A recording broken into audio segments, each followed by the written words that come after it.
Arkadaşlar şimdi Afrodit'in yıkandığı mağaradaki banyoya gidiyoruz. Bu bölge Poli bölgesini geçtikten sonra da Baf'ın üst tarafında kalıyor. Yani Karpaz'ın en uç tarafı. Şimdi hikayeyi anlatarak hepimiz izleyelim. Burası Afrodit mağarasına giriş. Afrodit Yunan mitolojisine göre Baf yakınında Gavur taşı denilen yerden köpüklerin kayaya vurmasıyla yaratılmıştı. Yani doğduğu bu lokasyondan çıkıp yıkanmak için tam bu lokasyona geliyordu. Afrodit tüm tanrıçaların en güzeliydi. Aynı şekilde en yakışıklı ve en çekici insan ise Adonis'ti. Yani Afrodit gibi ölümsüz falan değildi. Çünkü insandı. Hatta Adonis doğunca bebeğin görünüşünün güzelliği tüm tanrılara hemen duyulmuş. Zeus bile o bebeği görmek istemişti. Tanrıça Afrodit ve insan olan Adonis bir güzellik abidesiydi diyelim.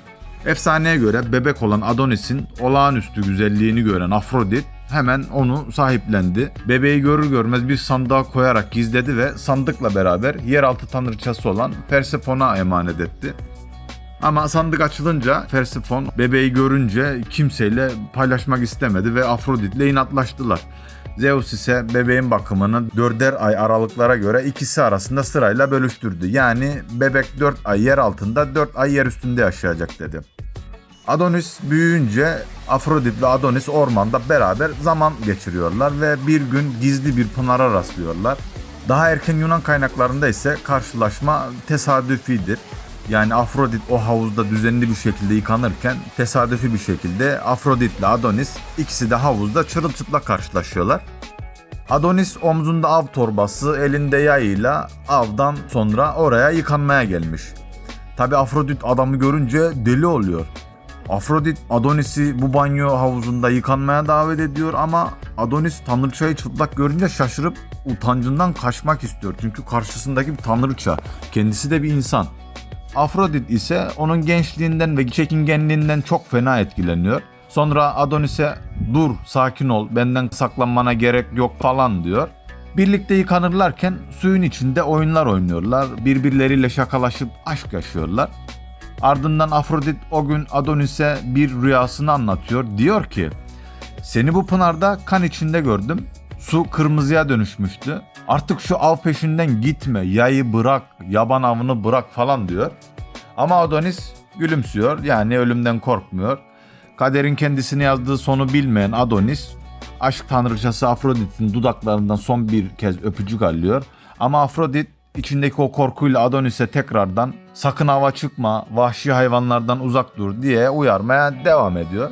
Afrodit çapkın bir kadın olduğu için başka bir sevgilisi olan savaş tanrısı Ares bu Adonis'i kıskanıyor ve kadını kaptırmamak için ormandaki bir domuzun aklına girerek Adonis'e saldırmasını söylüyor. Hatta kimi efsaneye göre Adonis ve Afrodit tanrıça Artemis'in kutsal banyo havuzuna izinsiz girmesiyle Adonis ölümle lanetleniyor.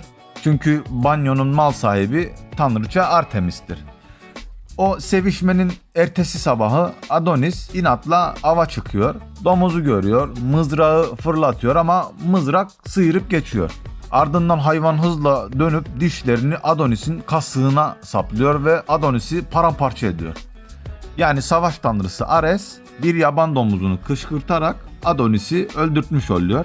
Kısacası arkadaşlar Afrodit kendi uçkuru yüzünden iki erkeği birbirine düşürüyor ve çiçek gibi bir oğlanın ölümüne sebep oluyor. Yani nasıl bir kadınsa artık ben anlamadım, kutsallaştırıldı. Abi biz böyle dönemlerde bu tip kadınlara başka bir şey söylüyoruz yani. Neyse ben bu hikayede başka bir şey daha fark ettim. Bu Afrodit ile Adonis hikayesi Sümer efsanesinden çalınmış. Afrodit Sümer'de aşk ve savaş tanrıçası Inannadır. İsmi Inannadır. Adonis ise Sümer'de Dumuzi isminde bir çoban tanrısıdır. Inanna da uçkuruna düşkün bir aşk tanrıçasıydı ve Dumuzi'nin ölümüne sebep oluyordu. Semavi dinlerin hikayeleri de aynı şekilde Sümerlerin taş tabletlerinde mevcuttur ve tüm antik hikayeler neredeyse Sümer mitolojisinden çalınmıştır. İşin orijinali budur. Έλα ο αδερφός μας ο μικρός. Έλα κάτσε εδώ που δεν χωράς. Γεροπισπίτι. Pata pano. Πρόσχημη πατήσει τη μύτη μας. Τη μύτη μας. Οπότε είστε έτοιμοι. Bu havuz çok enteresan bir yerdedir ve çok güzel bir yerdir. Videoda göründüğü gibi de değildir bu arada söyleyeyim. Acayip bir ambiyansı var. Mutlaka gelinmesi gerekir. Yani ben mest oldum buraya.